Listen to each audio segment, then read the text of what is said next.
All right, it is time for another episode of Grateful Gratitude with LoLo, and we have not recorded since like February. Long time.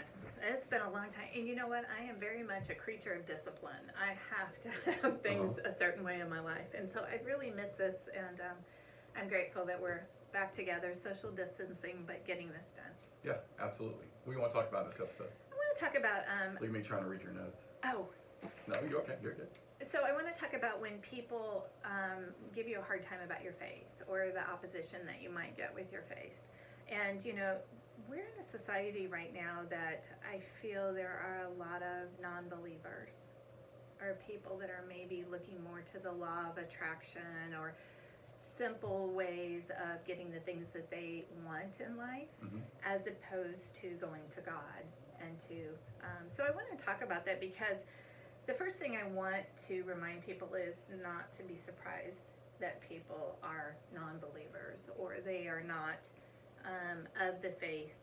We personally are Christians, but there's a lot of other faiths out there. But again, I think that I've seen recently a lot of people that are... Affirmations are very important for mental health, but affirmations are not what a prayer is. Yeah. When you need something in life, you need to go to God and ask in prayer. And I think that our world is very reckless right now. You know, coronavirus has thrown a lot of curveballs, as you say, to us. And, you know, a lot of people are focusing more on money, you know, being better than what they are, striving to be the best, the number one, worried about what they look like their parents, and they're not focusing on the gifts that God gives them. I think you're absolutely right about that. And, you know, when you come across people that don't have the same faith as you, you're absolutely... I don't know why that would surprise anyone. That's, you know, that's part of our mission, right? Is to bring the church outside the church, bring it to the world. Absolutely, and especially right now where a lot of churches are closed and can't have gatherings, we have to be, you know, talking the word and sharing the word. And I think that I a lot of times will say to someone, I'm going to pray for you, I'm going to pray for your grandmother, or whatever the person is in a situation, whether it's health, money, whatever the struggle is. And when they just kind of go, yeah, okay. But I also look at that as maybe they're just not one that has come to a point in their faith to openly speak about it.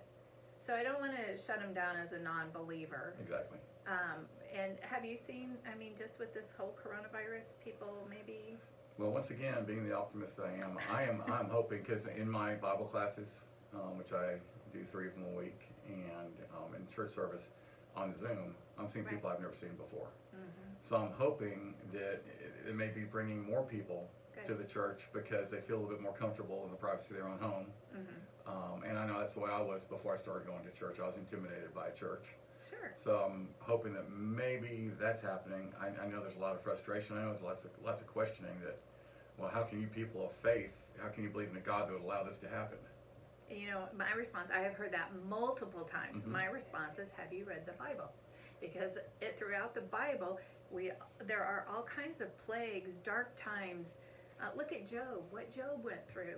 Yet God brought him out better. And it's interesting to me because if you don't know the Bible and you don't understand the process of how God brings us through a struggle and brings us out, they could question this whole thing. And you know, the other thing, and maybe this is just pie in the sky optimism, Go ahead. but whenever I run across someone who wants to debate me or question me, I look at that as someone who's questioning their own beliefs. True. And they're engaging me. Now, they may be engaging me in a negative way, but I look at that as an opportunity. Absolutely, that is absolutely an opportunity. And I don't argue. Yeah. I don't look down. Yeah. I look at that as someone who's just trying to reach out and just doesn't necessarily know.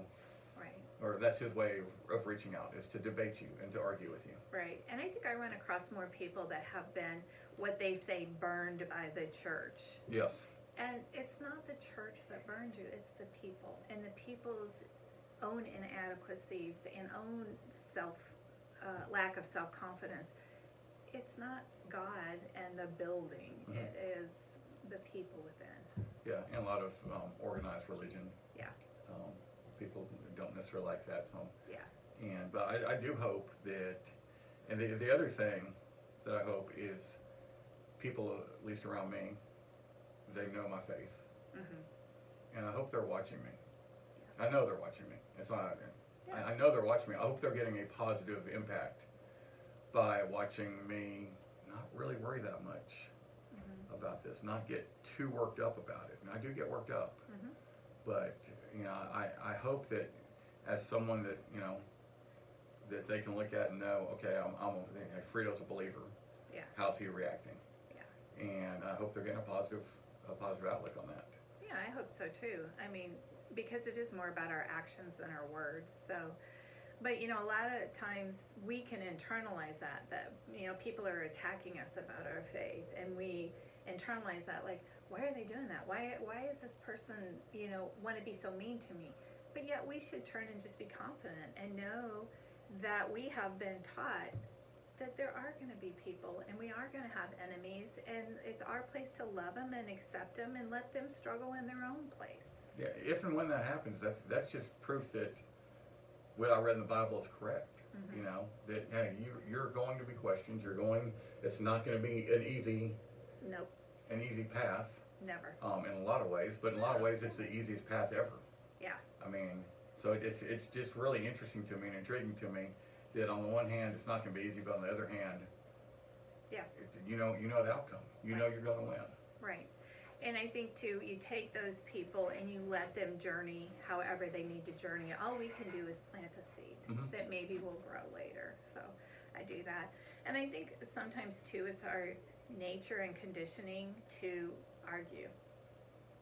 We're right, you're wrong, and that doesn't do anybody any good. Not at all. We need to be silent and listen to what they're saying.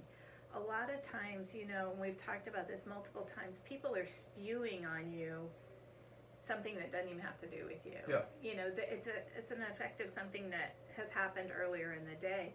So we can't take it personally, and we just have to kind of be silent and let them say what they need to say. And just know that they're a child of God no matter where they are in their walk, or if they ever come to accept Jesus. That's their own doing. We can't control that. What you got in your notes there? I was just going to say too, remember others are suffering in things that we don't know about. That is so important. Our community, we see a lot of people that don't want to wear their emotions on their sleeve, or they don't want you to know that, maybe they're suffering with anxiety. They want everything to be perfect, and we have to know that we don't know what's going on behind the scenes. That's something, and maybe a defense mechanism, but especially in radio, when people would come after me, because it's real easy to be a keyboard warrior and hide behind an email address. Right.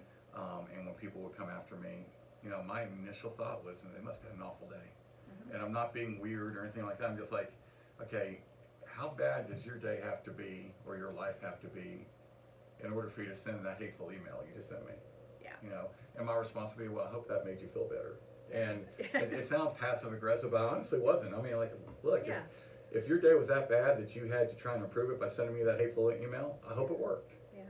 Yeah. So you never know what other people are going through, especially if they're not, even if they're your best friend, but especially if they're strangers or people that you're just acquaintances with. You don't know if they've had a bad day, if something awful just happened and they're taking it out on you. And all you can do is just react the way you react, and just keep your mind and keep your eye on the prize. Well, and I tend to think back too that there was a time in my life, that I didn't worship every day and didn't include God in my life, and that was a totally different spot for me as I look back, and I think, I wouldn't have been a good person to have this discussion with then. Mm-hmm. So I have to know that just because I moved through that journey and I understand my faith differently, it's not that I wasn't where they were. Does that make sense? Mm-hmm. And so I'll just close with a Bible verse, because you know how I am. Titus 1:9. He must be devoted to the trustworthy message we teach. Then he can use these accurate teachings to encourage people and correct those who oppose the world. Read that first part again.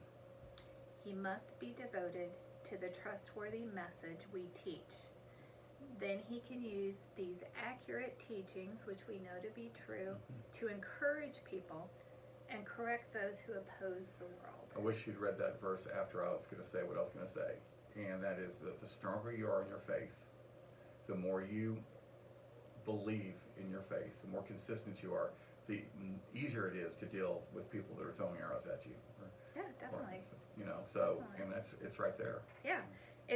And we've talked about it 100 times, and then we'll close, is that when you've accepted Jesus and you know God's peace, it's a whole new world. And you can't really tell people that until they experience it themselves. And we just pray that everybody experiences it. All right. There you go. Till next time. Till next time.